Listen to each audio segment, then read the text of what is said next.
അധ്യായം 14. വരൾച്ചയെ സംബന്ധിച്ച് ജെറമിയായിക്ക് കർത്താവിൽ നിന്ന് ലഭിച്ച അരുളപ്പാട്. യൂദ വിലപിക്കുന്നു, അവളുടെ നഗരങ്ങൾ ദുർബലമായിരിക്കുന്നു, അവളുടെ ജനം നിലത്ത് വീണ് കരയുന്നു. ജെറുസലമിന്റെ രോദനമുയരുന്നു.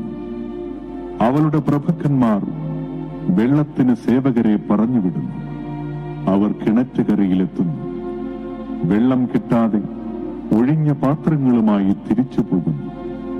ലജ്ജയും വിസ്മയവും നിമിത്തം അവർ തങ്ങളുടെ തല മൂടുന്നു. നാട്ടിൽ മഴ പെയ്യാത്തതുകൊണ്ട് ഭൂമി വരണ്ടു. കൃഷിക്കാർ ആകുലരായി അവർ തല മൂടുന്നു. മാൻപേട പെറ്റ കുഞ്ഞിനെ പുല്ലില്ലാത്തതുകൊണ്ട് വയലിൽ ഉപേക്ഷിച്ചു പോകുന്നു.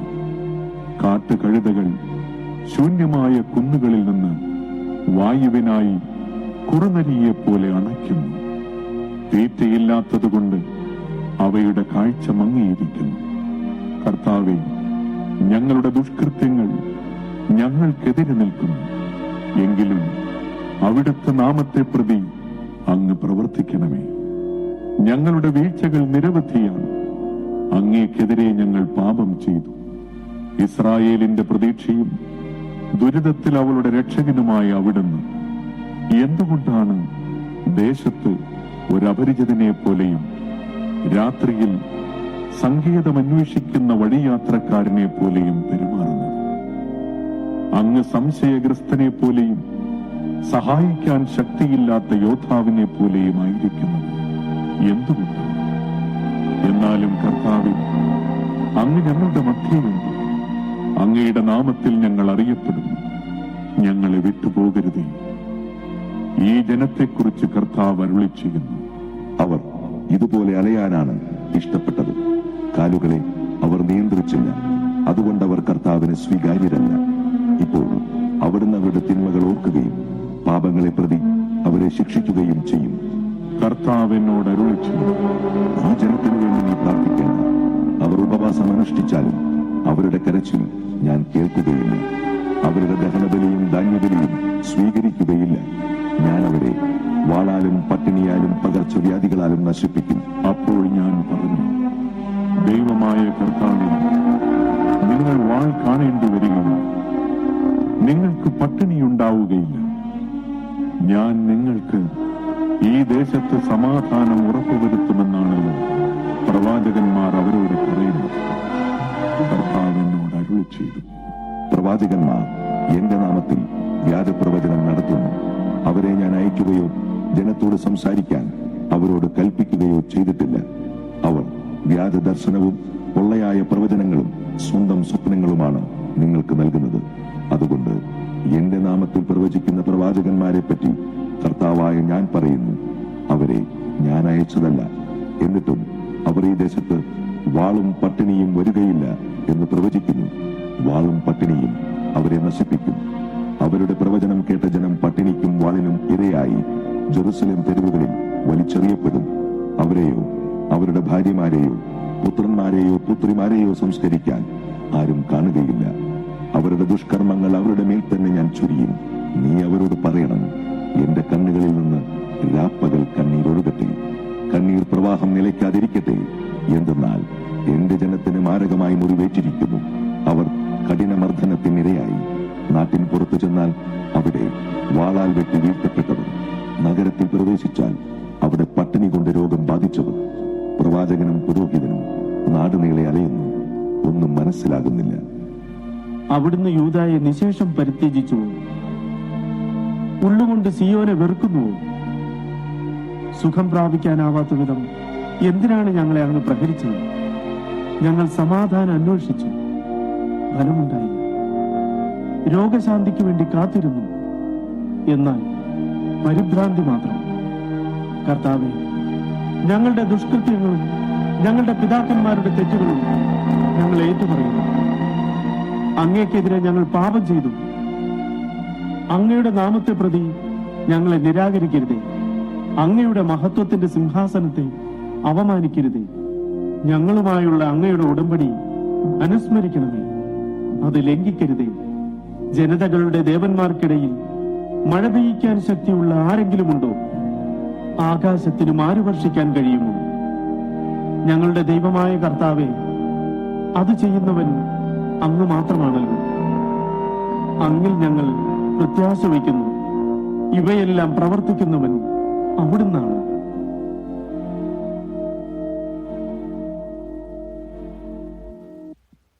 അധ്യായം 15.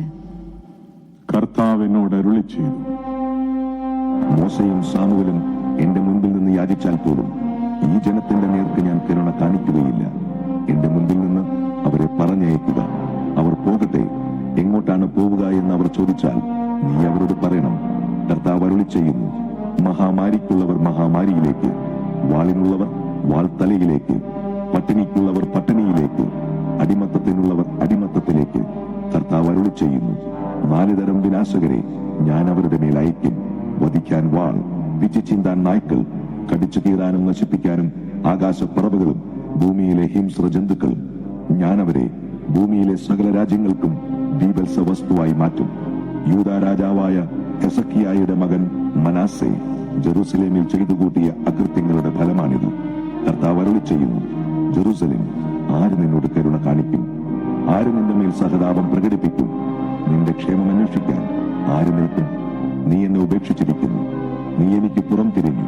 അതുകൊണ്ട് ഞാൻ നിനക്കെതിരെ കൈനീട്ടി നിന്നെ നശിപ്പിച്ചു. ദയ കാണിച്ച് ഞാൻ മടുത്തു. അവരുടെ നാട്ടിലെ പട്ടണങ്ങളിൽ വെച്ച് വീശുമുറം കൊണ്ട് ഞാൻ അവരെ പാറ്റി. ഉറ്റവരുടെ വേർപാടിലുള്ള വേദന അവരിൽ ഞാൻ ഉളവാക്കി. എന്റെ ജനത്തെ ഞാൻ നശിപ്പിച്ചു. എന്നിട്ടും അവർ തങ്ങളുടെ വഴികളിൽ നിന്ന് പിന്തിരിഞ്ഞില്ല. അവരുടെ വിധവകളുടെ സംഖ്യ കടൽ തീരത്തെ മണലിനേക്കാൾ ഞാൻ വർദ്ധിപ്പിച്ചു. യുവാക്കന്മാരുടെ മാതാക്കളുടെ മേൽ നട്ടുച്ചയ്ക്ക് ഞാൻ നിരാശകനെ അയച്ചു. കഠിനവേദനയും ഭീതിയും അവരുടെ മേൽ പെട്ടെന്ന് പതിക്കാൻ ഞാൻ ഇടയാക്കി. 7 മക്കളുടെ അമ്മയായവൾ ക്ഷീണിച്ചു തളർന്നു. അവൾ അന്തിശ്വാസം വലിച്ചു. പകൽ നേരത്ത് തന്നെ അവളുടെ സൂര്യൻ അസ്തമിച്ചു. ലജ്ജയും അവമാനവും മാത്രം അവൾക്ക് അവശേഷിച്ചു. ശേഷിച്ചിരിക്കുന്നവരെ ഞാൻ അവരുടെ ശത്രുക്കളുടെ മുമ്പിൽ വെച്ച് വാളിനിരയാക്കും. കർത്താവ് അരുളി ചെയ്യുന്നു, എന്റെ അമ്മേ, എനിക്ക് ദുരിതം. നാട്ടിലെങ്ങും കലഹത്തിനും കലാപത്തിനും കാരണക്കാരനാകാൻ എന്നെ നീ പ്രസവിച്ചതെന്തിന്? ഞാൻ കടം കൊടുത്തില്ല, വാങ്ങിയിട്ടുമില്ല. എന്നിട്ടും എല്ലാവരും എന്നെ ശപിക്കുന്നു. കർത്താവേ, അവരുടെ നന്മയ്ക്ക് വേണ്ടി ഞാൻ അങ്ങയോട് പ്രാർത്ഥിക്കുകയോ പ്രയാസങ്ങളുടെയും ദുരിതങ്ങളുടെയും കാലത്ത് ഞാൻ എന്റെ ശത്രുക്കൾക്ക് വേണ്ടി യാചിക്കുകയോ ചെയ്തിട്ടില്ലെങ്കിൽ ഇപ്രകാരം സംഭവിച്ചുകൊള്ളട്ടെ. വടക്കു നിന്നുള്ള ഇരുമ്പോ പിത്തളയോ ആർക്കെങ്കിലും ഒടിക്കാനാവുമോ? നിന്റെ പാപങ്ങൾ മൂലം നിന്റെ സമ്പത്തും നിക്ഷേപങ്ങളും വില കൂടാതെ കവർച്ച വസ്തുക്കളെ പോലെ രാജ്യത്തിനുടനീളം ഞാൻ വിതരണം ചെയ്യും. നിങ്ങൾക്ക് അപരിചിതമായ ഒരു ദേശത്തേക്ക് ശത്രുക്കൾക്ക് അടിമകളായി നിങ്ങളെ ഞാൻ അയക്കും.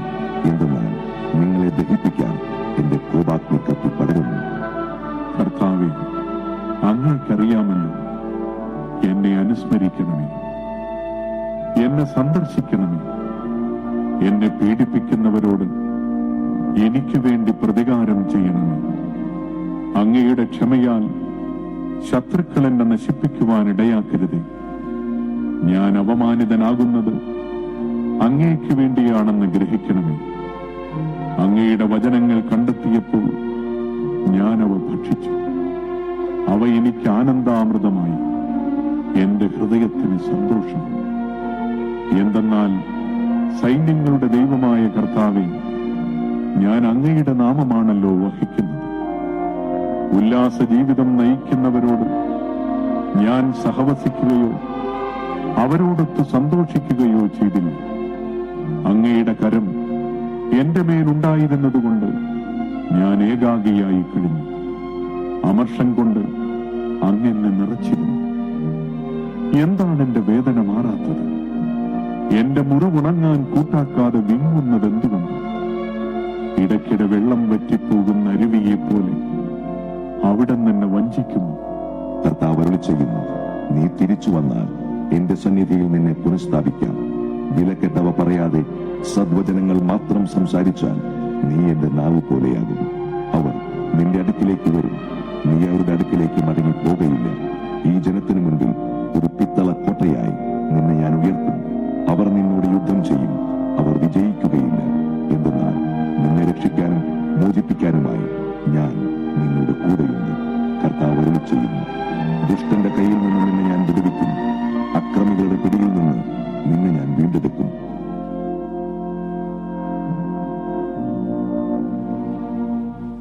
അധ്യായം 43. പിന്നീട് അവൻ എന്നെ കിഴക്കേ പടിപ്പുരയിലേക്ക് കൊണ്ടുവന്നു. ഇസ്രായേലിന്റെ ദൈവത്തിന്റെ മഹത്വം അതാ കിഴക്ക് നിന്ന് വരുന്നു. അവിടുത്തെ ആഗമനത്തിന്റെ ശബ്ദം പെരുവെള്ളത്തിന്റെ ഇരമ്പൽ പോലെയായിരുന്നു. ഭൂമി അവിടുത്തെ തേജസ് കൊണ്ട് പ്രകാശിച്ചു. നഗരം നശിപ്പിക്കാൻ അവിടുന്ന് വന്നപ്പോൾ എനിക്കുണ്ടായ ദർശനവും കേബാർ നദീതീരത്ത് വെച്ച് എനിക്കുണ്ടായ ദർശനവും പോലെ തന്നെയായിരുന്നു ഇപ്പോഴത്തേതും. ഞാൻ കമിഴ്ന്നു വീണു. കർത്താവിന്റെ മഹത്വം കിഴക്കേ പടിപ്പുരയിലൂടെ ദേവാലയത്തിൽ പ്രവേശിച്ചു. അപ്പോൾ ആത്മാവ് എന്നെ ഉയർത്തി ഉള്ളിലെ അങ്കണത്തിലേക്ക് കൊണ്ടുവന്നു. അതാ ദൈവമഹത്വം ആലയത്തിൽ നിറഞ്ഞു നിൽക്കുന്നു. ആ മനുഷ്യൻ അപ്പോഴും എന്റെ അടുത്തുണ്ടായിരുന്നു. അപ്പോൾ ദേവാലയത്തിനകത്തു നിന്ന് ആരോ എന്നോട് സംസാരിക്കുന്നത് ഞാൻ കേട്ടു. അത് ഇപ്രകാരമായിരുന്നു: മനുഷ്യപുത്ര, എന്റെ സിംഹാസനവും പാദപീഠവും ഇസ്രായേൽ മക്കളുടെ ഇടയിൽ ഞാൻ നിത്യമായി വസിക്കുന്ന ഇടവും ഇതാണ്. ഇസ്രായേൽ ഭവനം, അവരോ അവരുടെ രാജാക്കന്മാരോ തങ്ങളുടെ വ്യഭിചാരം കൊണ്ടും രാജാക്കന്മാരുടെ മൃതശരീരങ്ങൾ കൊണ്ടും എന്റെ പരിശുദ്ധനാമം മേലിൽ അശുദ്ധമാക്കുകയില്ല. അവർ തങ്ങളുടെ ഉമ്മറപ്പടികളും വാതിൽപ്പടികളും എന്റെ ഉമ്മറപ്പടികൾക്കും വാതിൽപ്പടികൾക്കും അരികിൽ സ്ഥാപിച്ചു. അവർക്കും എനിക്കുമിടയിൽ ഒരു ഭിത്തി മാത്രമേയുള്ളൂ. തങ്ങളുടെ മ്ലേച്ഛതകൾ വഴി എന്റെ പരിശുദ്ധ നാമത്തെ അവർ അശുദ്ധമാക്കി. അതുകൊണ്ട് ഞാൻ അവരെ എന്റെ കോപത്തിൽ നശിപ്പിച്ചു. അവർ തങ്ങളുടെ അവിശ്വസ്തതയും രാജാക്കന്മാരുടെ മൃതശരീരങ്ങളും എന്നിൽ നിന്നും ദൂരെ മാറ്റട്ടെ. അപ്പോൾ ഞാൻ അവരുടെ മധ്യേ എന്നെന്നും വസിക്കും. മനുഷ്യപുത്ര, ഇസ്രായേൽ ഭവനം തങ്ങളുടെ അകൃത്യങ്ങളെപ്പറ്റി ലജ്ജിക്കേണ്ടതിന് ദേവാലയവും അതിന്റെ അളവും രൂപവും നീ അവർക്ക് വിവരിച്ചു കൊടുക്കുക.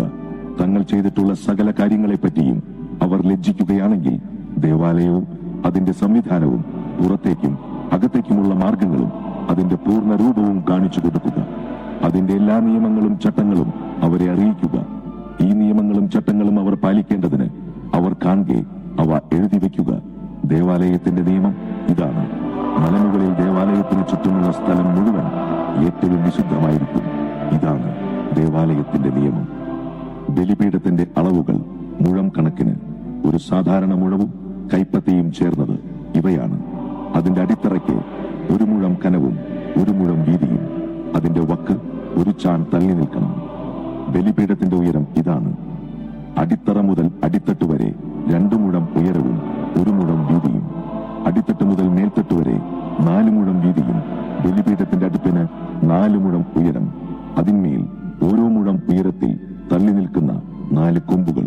12 മുഴം നീളവും 12 മുഴം വീതിയുമുള്ള സമചതുരമായിരിക്കണം അടുപ്പ്. 14 മുഴം നീളവും 14 മുഴം വീതിയുമുള്ള സമചതുരമായിരിക്കണം ബലിപീഠത്തിന്റെ തട്ട്. ചുറ്റുമുള്ളവയ്ക്ക് അരമുഴവും ചുവട് ചുറ്റും 1 മുഴവും വീതിയിലായിരിക്കണം. ബലിപീഠത്തിന്റെ പടികൾ കിഴക്കോട്ട് ദർശനമായിരിക്കണം. അവൻ എന്നോട് പറഞ്ഞു: മനുഷ്യപുത്ര, ദൈവമായ കർത്താവ് അരുളി ചെയ്യുന്നു, ബലിപീഠത്തെ സംബന്ധിച്ച നിയമങ്ങൾ ഇവയാണ്. ദഹനബലിക്കും രക്തം തളിക്കലിനും വേണ്ടി ഇത് സ്ഥാപിക്കപ്പെടുന്ന ദിവസം എന്നെ ശുശ്രൂഷിക്കാൻ എന്നെ സമീപിക്കുന്ന സാദോക്കിന്റെ കുടുംബത്തിൽപ്പെട്ട ലേവ്യ പുരോഹിതർക്ക് പാപപരിഹാര ബലിക്കായി ഒരു കാളക്കുട്ടിയെ കൊടുക്കണം. ദൈവമായ കർത്താവ് അരുളി ചെയ്യുന്നു, അതിൽ നിന്ന് കുറെ രക്തമെടുത്ത് ബലിപീഠത്തിന്റെ 4 കൊമ്പുകളിലും തട്ടിന്റെ 4 കോണുകളിലും ചുറ്റുമുള്ള വക്കിലും പുരട്ടുക. അങ്ങനെ അതിനെ പാപത്തിൽ നിന്ന് പവിത്രീകരിക്കുകയും അതിനുവേണ്ടി പരിഹാരം ചെയ്യുകയും വേണം. നീ പാപപരിഹാര ബലിക്കുള്ള കാളക്കുട്ടിയെ വിശുദ്ധ സ്ഥലത്തിന് പുറത്ത് ദേവാലയത്തിന്റെ വകയായി നിശ്ചയിക്കപ്പെട്ട സ്ഥലത്ത് വെച്ച് ദഹിപ്പിക്കണം. 2-ാം ദിവസം ഊനമറ്റ ഒരു കോലാട്ടുകൊറ്റനെ പാപപരിഹാര ബലിയായി നീ അർപ്പിക്കണം. കാളക്കുട്ടിയെ കൊണ്ട് ബലിപീഠം ശുദ്ധീകരിച്ചതുപോലെ ഇതിനെ കൊണ്ടും ശുദ്ധീകരിക്കണം. അത് ശുദ്ധീകരിച്ചു കഴിയുമ്പോൾ ഊനമറ്റ ഒരു കാളക്കുട്ടിയെയും ആട്ടിൻകൂട്ടത്തിൽ നിന്ന് ഊനമറ്റ ഒരു മുട്ടാടിനെയും നീ ബലിയർപ്പിക്കണം. നീ അവയെ കർത്താവിന്റെ സന്നിധിയിൽ കൊണ്ടുവരണം. പുരോഹിതന്മാർ അവയുടെ മേൽ ഉപ്പ് വിതറി അവയെ ദഹനബലിയായി കർത്താവിന് സമർപ്പിക്കും. പാപപരിഹാര ബലിക്കായി ഒരു കോലാടിനെ വീതം 7 ദിവസത്തേക്ക് നീ ബലിയർപ്പിക്കണം. ഊനമറ്റ ഒരു കാളക്കുട്ടിയെയും ആട്ടിൻകൂട്ടത്തിൽ നിന്ന് ഊനമറ്റ ഒരു ആട്ടിൻകൊറ്റനെയും കൂടി നീ ഇപ്രകാരം സമർപ്പിക്കണം. 7 ദിവസത്തേക്ക് അവർ ബലിപീഠത്തിന് വേണ്ടി പരിഹാരം ചെയ്യുകയും അത് ശുദ്ധീകരിക്കുകയും അങ്ങനെ അതിനെ പ്രതിഷ്ഠിക്കുകയും വേണം. 8-ാം ദിവസം മുതൽ നിങ്ങളുടെ ദഹന ബലികളും സമാധാന ബലികളും പുരോഹിതന്മാർ ബലിപീഠത്തിൽ സമർപ്പിക്കും. അപ്പോൾ ഞാൻ നിങ്ങളെ സ്വീകരിക്കും. ദൈവമായ കർത്താവ് അരുളി ചെയ്തിരിക്കുന്നു.